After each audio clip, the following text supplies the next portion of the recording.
Hazelton was a quiet town, nestled between rolling hills and dense woodlands. Its residents led simple lives, with old traditions and superstitions woven into their daily routines. Among these beliefs was one that every child grew up hearing. Never wander the woods during a full moon. Emma, a journalist from the city, found herself in Hazelton while investigating regional legends for her next piece. She had heard rumors of a creature that stalked the woods by moonlight, and she was eager to uncover the truth behind the tales. On her first evening, she wandered into the local tavern, hoping to gather first-hand accounts. Murmurs and whispers filled the air as locals exchanged stories. Sitting at the corner table, old Mrs. Waverley, the town's unofficial historian, caught Emma's attention. Curiosity brings many here, but it's respect that keeps one safe.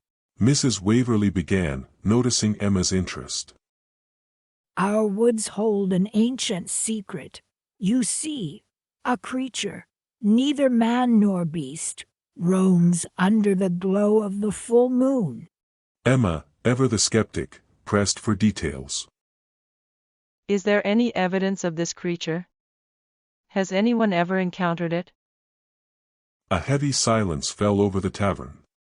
After what felt like an eternity, a man with weathered features and deep scars spoke up.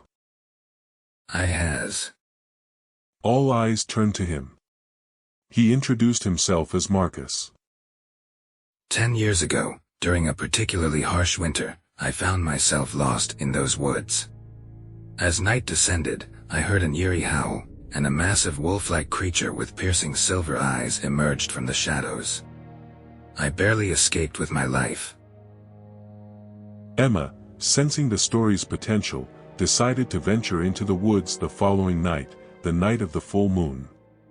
Marcus, feeling responsible and perhaps hoping to confront his past, offered to accompany her. The two of them began their journey at dusk. The forest was eerily silent, the only sound being the crunch of leaves beneath their feet. As the night deepened, the moon, radiant and full, illuminated their path. Suddenly, a chilling howl echoed, setting them both on edge. The tales of the tavern felt all too real. Their flashlights revealed fleeting shadows that danced just out of clear sight. As they ventured deeper, Marcus began to act strangely.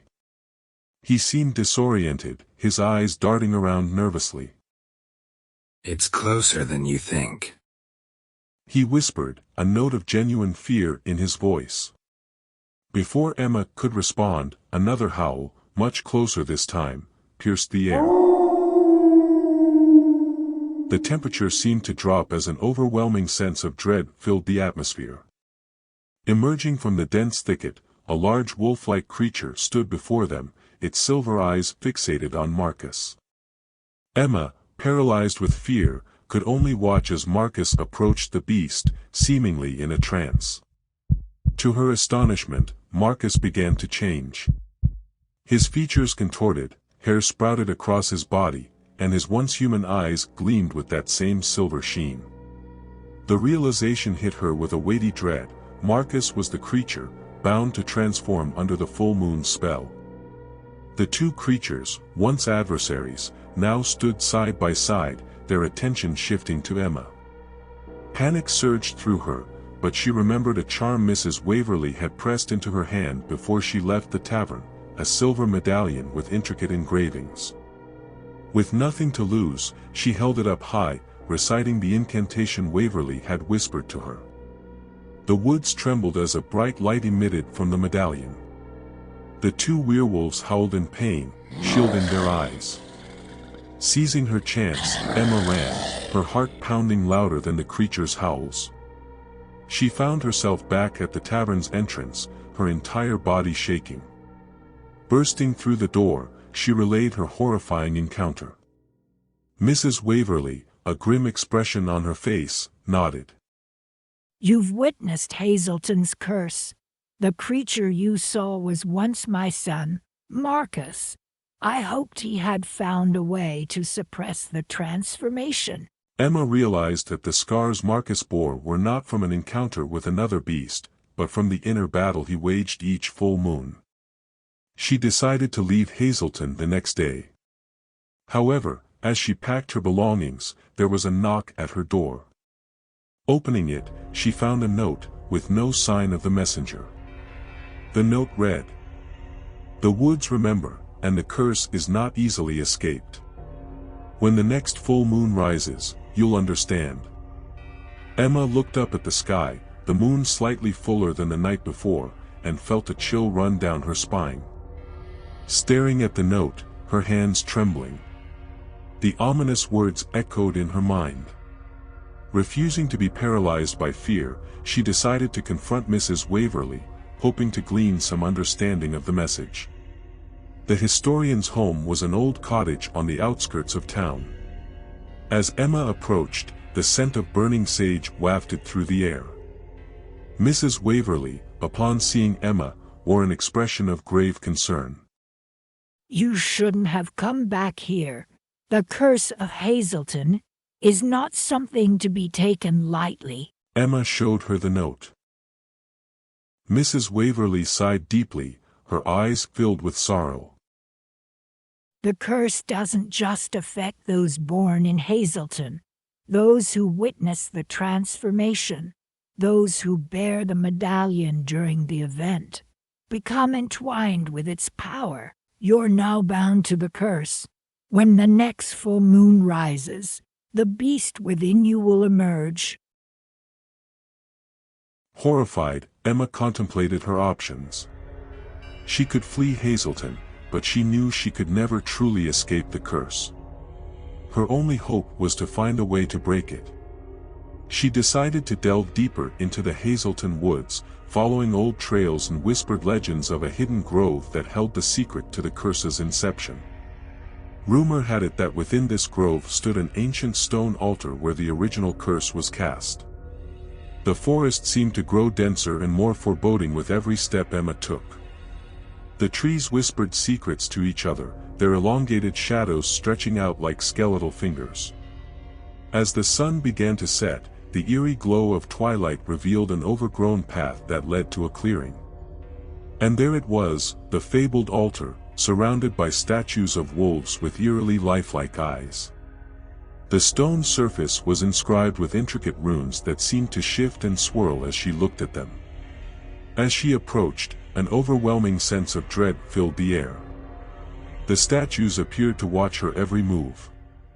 Determined to break the curse, Emma began to recite incantations from the tome she'd found earlier.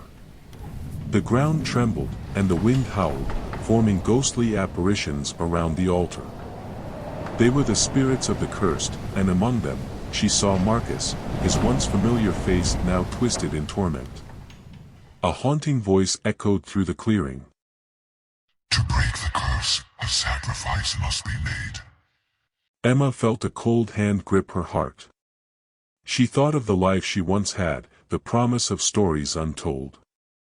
With a deep breath, she decided she'd do whatever it took to end the cycle of suffering. Drawing a ceremonial dagger from her bag, she placed it over the altar. But before she could make a move, Mrs. Waverley emerged from the shadows. It need not be your life, she murmured, her eyes filled with tears. Emma, puzzled, watched as the elderly woman approached the altar.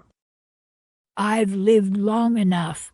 I've seen too many souls tormented by this curse. If my sacrifice can bring an end to this, then so be it. Before Emma could protest, Mrs. Waverley swiftly drew the dagger across her palm, letting her blood drip onto the ancient runes. The entire grove lit up with a blinding light, and a gut-wrenching scream echoed through the forest. The statues crumbled to dust, and the apparitions, including Marcus, reached out to Mrs. Waverley, gratitude in their eyes, before fading away. When the light subsided, Mrs. Waverley lay lifeless beside the altar. Emma, devastated, fell to her knees. The weight of the night's events bore down on her, crushing her spirit. Weeks passed. The town of Hazelton mourned the loss of their beloved historian. The curse was broken, but at a heavy cost. Emma, overwhelmed with guilt and grief, left the town, hoping to find solace in her city life. But the horrors of that night never left her. She'd hear whispers in the wind, see fleeting shadows in her peripheral vision, and every full moon, she'd lock herself in, tormented by the memories of that fateful night. One evening, as she sat alone in her apartment, a knock echoed through the silent hallways. Opening the door, she found a package with no return address. Inside was a simple silver locket. Opening it, she found a picture of Mrs. Waverley on one side and a mirror on the other. When she looked into the mirror, she didn't see her own reflection. Instead, she saw the hauntingly beautiful woods of Hazelton, the altar, and behind it, the shadowy figures of wolves, their silver eyes staring back at her, a reminder of the price of freedom and the horrors of the past. The weight of her memories and the haunting visage in the locket consumed her, leaving her trapped in a never-ending nightmare of her own making.